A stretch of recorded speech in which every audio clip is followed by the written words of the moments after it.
There's something freeing about being in a small plane. A part of a group of friends had just gotten their private pilot licenses a month before. We had bonded over traveling in Europe and enjoyed traveling on weekends at our home institution in California after that. On this day, we were traveling back to our school after a weekend-long retreat, our first weekend alone all year. We rented 2 airplanes from the John Wayne Airport in Santa Ana and split the load between them for the outbound flight. On the way back, they wanted to take a girls' trip to Santa Monica for the evening, and being the only male in the group, I agreed to split off about halfway from Big Bear Lake to John Wayne Airport. While they flew to Santa Monica, we had been flying for about 10 minutes when we were just chatting it up on 122.85, the US designated frequency for formation communications. "You think you'll get home okay on your own?" the pilot of the other plane joked. "I've flown a Stinson L5 solo from my home all the way to Oakland. I think, oh damn," I cried in surprise as a loud pop came from the engine. A long snake-like object burst from the cowling, immediately followed by all the metal panels around the engine shedding completely off. "What happened?" asked one of my friends from the other plane. I looked around for a diagnostic, noticing the engine was still running, but there was a countdown on the electronics screen. I figured it out pretty quickly. I blew an alternator belt. I'm not in danger, but I don't know what shape the engine is in, and I have to land. I looked around and noticed the airfield we had just passed. It was peculiar that I hadn't noticed it on the sectionals when planning, but there are a lot of airports in this region of the United States, so I didn't give it much of a second thought. "Should we come and land with you?" Sadie asked. "No, don't worry about me. The Skyhawk is a pretty common plane, and if they can't fix it, you can send the Civil Air Patrol after me." "Okay, we have the coordinates. Good luck with the landing, and call us when you get there." "Thanks, I will." I sign off just before the electronics die. I fly a short downwind, and when I turn onto my base, that is, flying perpendicular to the center line prior to the final, or the phase, where you turn in to make the landing, the airport seemed bigger than when I first flew past it. Something also looked familiar about its shape. I definitely found this off-putting, and under any other circumstances, I would have abandoned the approach and gone somewhere else. But with how bad of shape the airplane was in, I had no choice but to continue. I landed smoothly. "Beat that, Jennifer," I said aloud. I had to taxi a long way to find an exit, but when I did, I turned off onto taxiway Echo. The next taxiway I intercepted was designated Alpha, and then I turned left on Mike before getting to the main taxiway, Romeo. I got the strangest sense of deja vu looking at the airport environment. When my scanning eyes rested on the main hangar, my blood ran cold. It doesn't happen very often. The only 2 times I can remember such a thing happening was when I saw an Instagram post that upset me or when a friend responded after I confessed feelings for her. This made both of those feel like playtime. I parked in the area that, despite there being no controller, I knew was the area that the workers would want me to park. That's because, despite the fact that I'd never been here before, the airport was identical to my home airport. I pulled into the parking space and killed the engine, half expecting to see a golf cart drive out of the hangar towards me to ask if I needed services. I waited for a minute as I ran through my post-flight checklist. When everything was done, I stepped out of the plane. It wasn't hot, but it was midday, so it was about as warm as it was going to get. Despite that, the airport felt completely lifeless, like the time my first summer working at the FBO at my home airport, when a plane suffered a gear collapse on takeoff, and the whole airport was forced to shut down. That same dead feeling in the atmosphere was there. I looked at the hangar again, and noticed that the doors were almost completely closed. I must have only seen it from a distance, but it looked long abandoned now that I was looking at it up close. I kept pacing closer to the doors. The trees and hills that were around when I flew and were still there, but looking at the buildings and decaying remnants of airplanes, I recognized all of it. I had only been there that summer, and everything, while quiet, was vibrant and full of life. I reached the hangar, and looking inside, my heart dropped to my feet. I went inside to the ruins of what looked identical to the FBO I called my third home. Grass grew through the cracked concrete in the floor, and airplanes lay decaying all through the room. I walked up to one that was next to the fuel office. It was surrounded by undergrowth, and its tail number was blocked by the grass. I pushed it aside to take a look. The characters printed in faded blue, and some of them barely visible. Rat N9678Q. I stumbled backward, trying not to cry or scream or freak out in any way. I felt the loneliness of the situation set in. I tapped the pin on my shirt, a single point pin of an ancient Irish chess piece that I had helped a friend buy when she didn't want the full set. My racing mind instantly stilled at the memory of closeness and value, which came at a time when feeling valued was at a premium. I thought of the people on the other plane, the ones who had restored a sense of purpose to my life after my fear of the end times, combined with the things I was seeing on social media, had twisted and destroyed my faith in God seemingly beyond help. I remembered them and everyone at my school, the memory of being supported in my academic and spiritual battles, and the feeling like everything was going to be okay. Though only a memory, it was enough to steal my resolve and begin looking for a solution. I looked through the hangar. I looked at the rest of the rotting planes and recognized all their tail numbers. This told me that what I was looking at was not real, in the sense that this wasn't actually my home airport or some kind of time travel. I looked out the hangar and saw the trees and hills just as they had been when I went inside. I looked outside and saw the plane I had flown in the same condition, not looking any different. I decided to test something but needed a working vehicle to do so. I approached one of the fuel trucks to the right of the doors, looking out. It was rusted and decaying, but the system looked like it might work. This was a jet fuel truck, which I couldn't use for my airplane, but it would get me out to the runway. I went inside, inserted the key into the ignition, and turned it one click. The dashboard lit up, and the truck let out a familiar hissing sound. I knew that it was priming itself.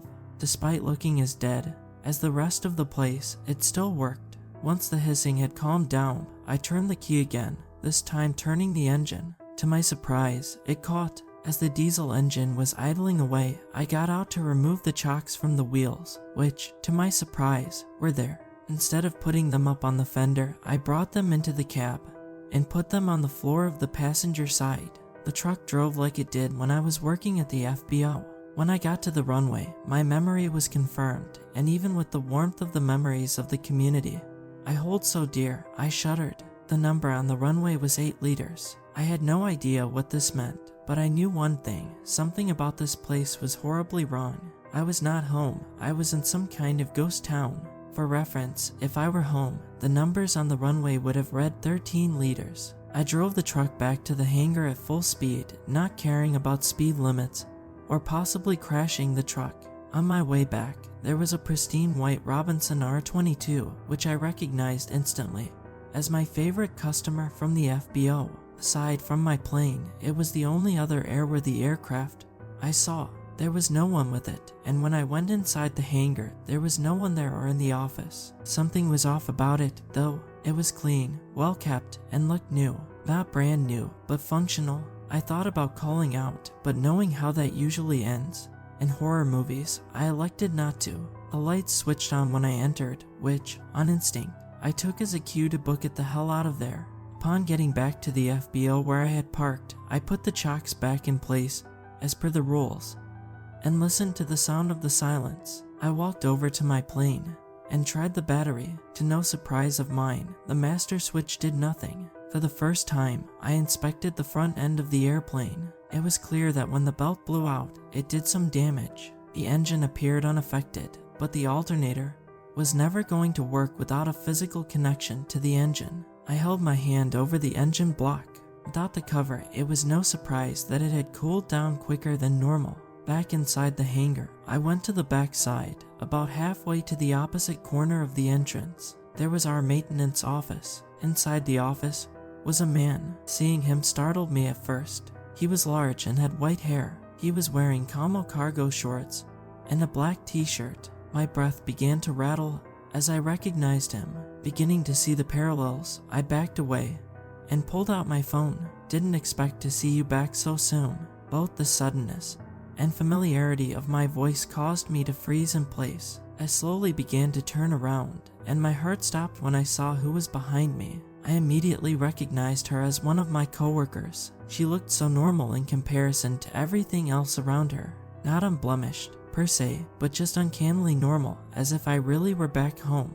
"What the hell is this place?" I asked with a trembling voice. "You don't recognize it here?" asked the entity. "I do, it's just that this isn't home." "Sure it is. I'm here, Jeff's here, as is Landon." "No, it's not that." I went out to the runway to check the numbers to verify, and the numbers didn't match. The one here was 8 left. That would have been 1-3 left at home. The entity's expression fell. "You caught us." The fear I had felt before hit me all at once, but somehow there was a comfort in it as well. The way that the entity's expression changed was not one of disappointment or excitement. It was one that felt like it was relief laced with compassion. "This isn't an airport, it's..." She paused as if looking for the right words. "Let's just say you're in the lion's den. There are creatures here that create these. Well, they aren't illusions in the sense that they're not real. Go touch that plane over there." I walked over to 78Q and reached out for its tail. Instead of rusty and old, the metal felt smooth and glossy as if it hadn't decayed.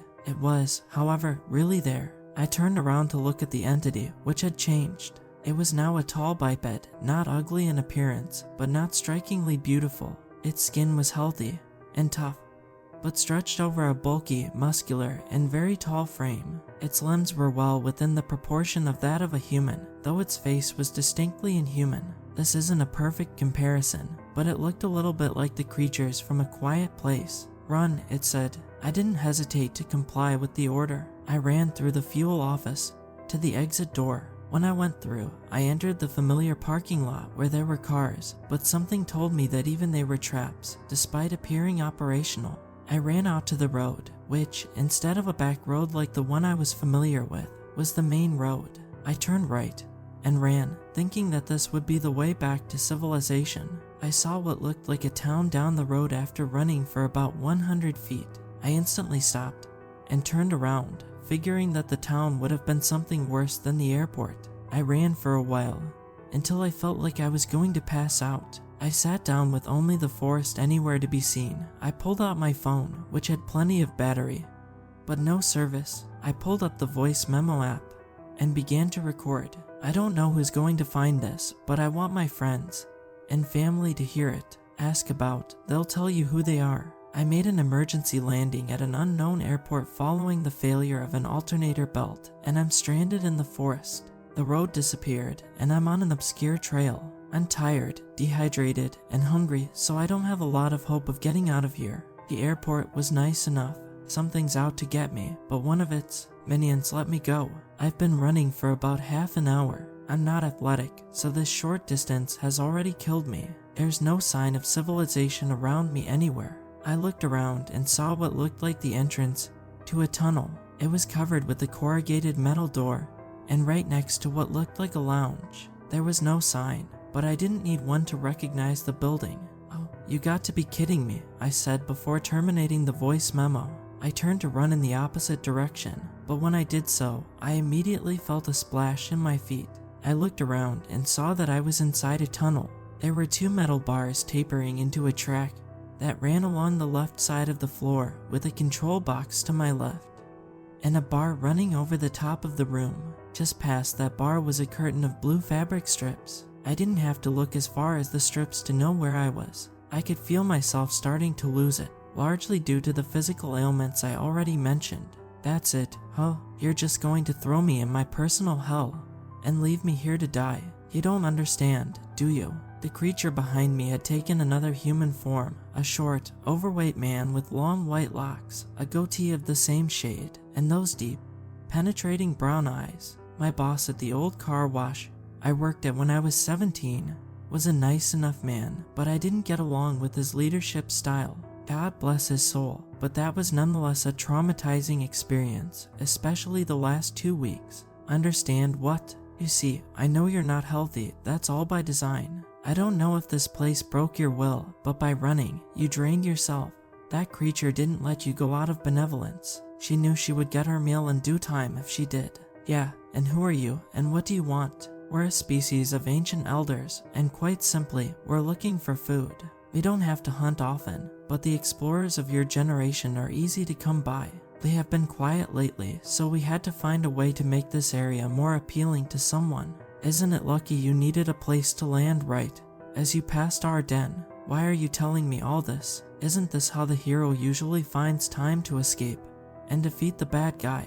Upon asking this, the entity's eyes blackened into soulless pits. There's no way out. You've been trapped here since you entered the downwind. My heart dropped, and I immediately went to the side of the tunnel and ran. I felt every bit of my body's fatigue and had to stop when I got to the end of the tunnel, which wasn't very long. Instead of the forest out the front of the tunnel, it was the familiar city that I had been living in since the spring of 2019.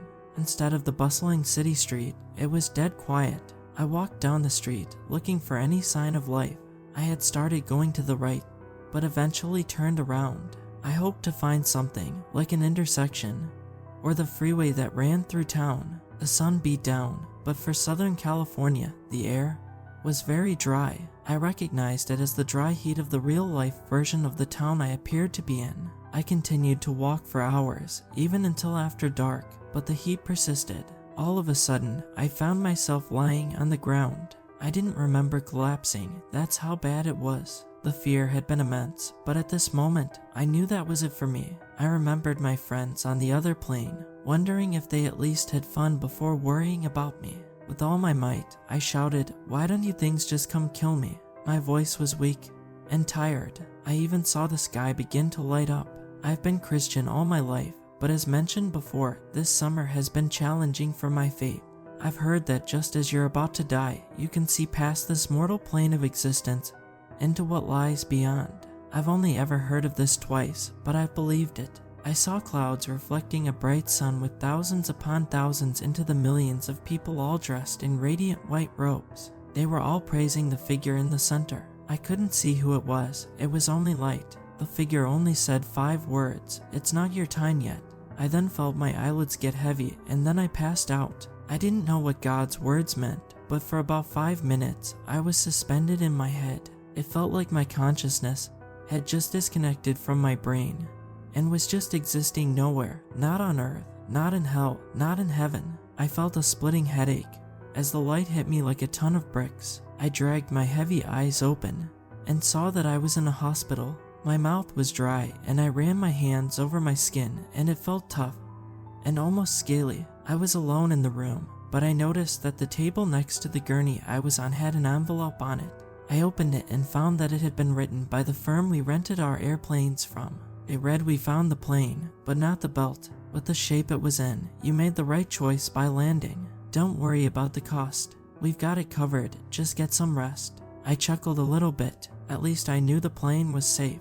I buzzed for the nurse. When one entered the room, all she gave me was a sly smile, as if she knew what I wanted. "Your friends didn't even wait for word from you." Sadie said she felt something was wrong, and they called on frequency. The Wilson Aerospace Corporation was immediately alerted and went looking for your location. Your friends reported the position you were flying to, and the plane was found there, but there was nothing else indicating a safe landing spot. It was, however, intact and appeared to have been shut down by a pilot. They did hear a scrambling in the trees, so their arrival must have scared whatever attacked you off. What? I cut her off.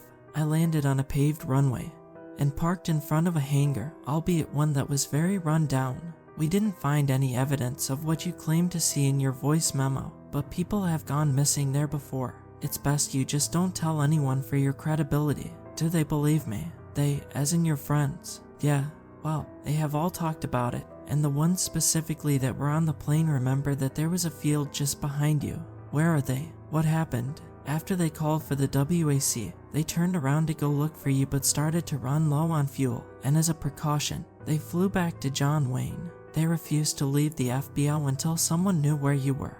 I dreaded the answer as I asked the next question. Where was I found? Only one, maybe 200 yards away from the plane. You seem to be suffering symptoms of heat stroke, which should be impossible given it was only 60 degrees outside at the time you were found. I'm not in Orange County, am I? No, the unit that grabbed you was from Palm Springs. That's where you are. Once you're healthy, they'll get you to an air unit and transfer you over to Kaiser Permanente in Irvine for discharge. Isn't that a little expensive? The WAC has paid the expenses in full. you're not backing out of this, and so that's where I write this. I'm being transferred back home after surviving what was definitely the hardest afternoon of my life. Not really a lot of inner reflection included, but when you're processing all that information at fast, it's really a different animal to try and make sense of it all while trying to write it down. Not to mention that the whole thing is kind of a blur. Honestly, don't know how I remember in so much detail. I just want to warn you that if you ever go hiking at Big Bear Lake, just be careful where you go. They might not hunt you down, but if you get too close, you may end up entering their territory. They like to play with their food, so it's an awful way to go. Please don't go testing the area. These freaks of nature know what they're doing, and you're no match for them.